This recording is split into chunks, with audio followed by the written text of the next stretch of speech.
as a joke on April Fool's this year, just for whatever reason, I saw like some good April Fool's jokes, and I decided to, pull a very good April Fool's joke, and I went on and said, hey, just started filming Rookie of the Year Part 2, The Revenge.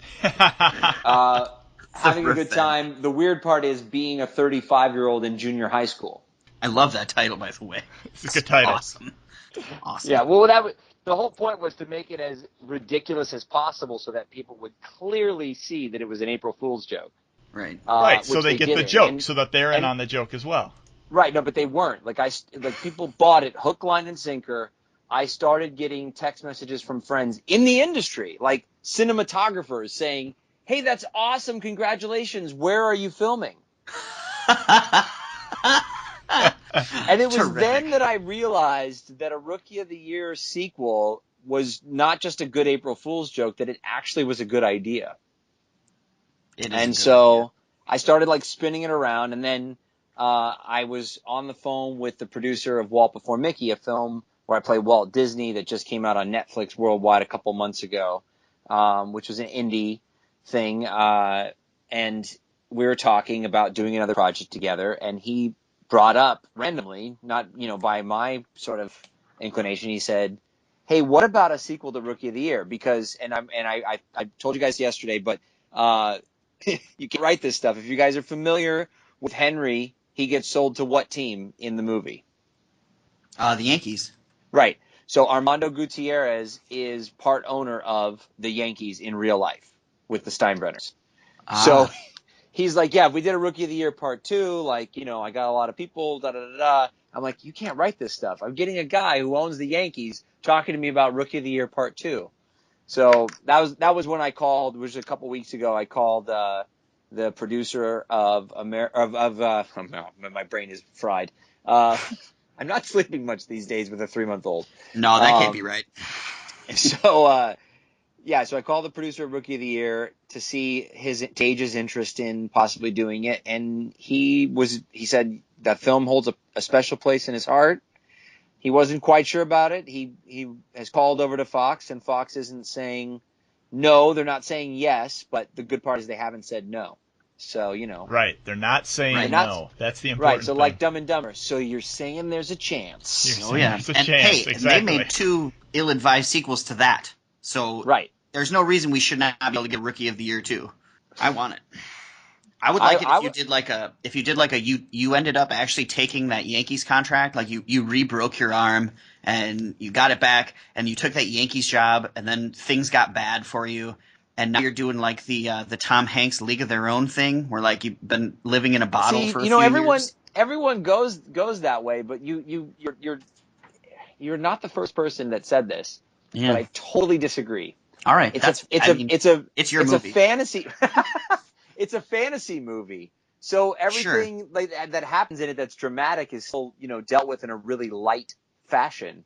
Mm-hmm. And so Sam Harper, who wrote the original screenplay, was in 2013 he did a Sports Illustrated article of where is Henry Rowengartner now, and so he had this lineage that Henry, left the Cubs and retired from baseball, but he found out that his body had a freak healing capacity, that his body, whenever he would get a broken arm, would heal weird. So then he, broke his leg and was a kicker for the Bears and then like lost his leg right before it, but still was able to, win the Super Bowl with the Bears. And then he retired from football. And then he was at his, family's vacation spot or whatever. And he was reaching up in the closet and a bowling ball hit him in the shoulder. And then he was a pro bowler for a few years and, won whatever. This is you're right. This is way better than what I said. Yeah. So this is way better than what I said. Then the lineage is you take Sam's article, and this is my opinion. You take Sam's article and the article ends, and you guys, will understand this. Those of you on the show who have kids and those of you who have dogs.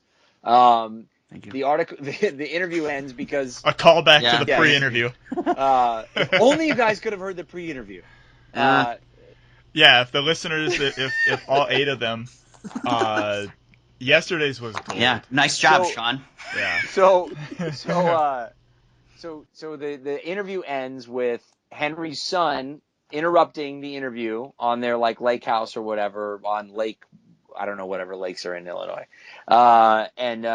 His son comes out and says, "Will you play catch with me, Dad?" And Henry looks at the interview and he goes, and he says sorry, even though he's not really sorry. This interview's over, and he goes and plays catch with his son. So that's where I come up with I say the idea is you reboot it and you won't understand this if you haven't seen it. You reboot Rookie of the Year like you reboot American Pie to American Reunion, where you kind of do the same thing, but you just kind of twist it a little bit. Right. With you allow for Henry's the passage son. of time. Right. You allow for the passage of time and you accept. Could you? Henry comes back at now, 35, 36 years old, as a knuckleball pitcher, and then at the end plays catch with his son, who throws one in there, and then, the glove comes off and it's, "Ow, man, you really rifled it in there," and then boom, Rookie of the Year 3. Interesting. Fair enough. Sean, you're already thinking way too far ahead. I was, you're already on the trequel. We're on the sequel. I was just thinking.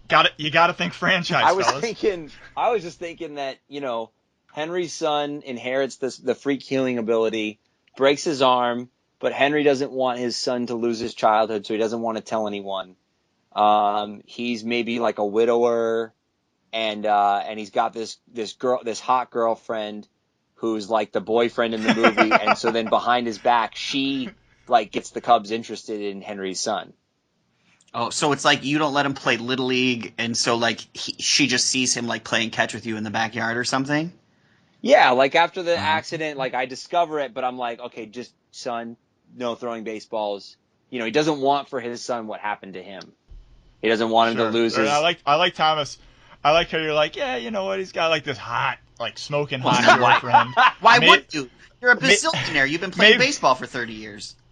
Maybe a dozen of them. No. I just meant you. That way you have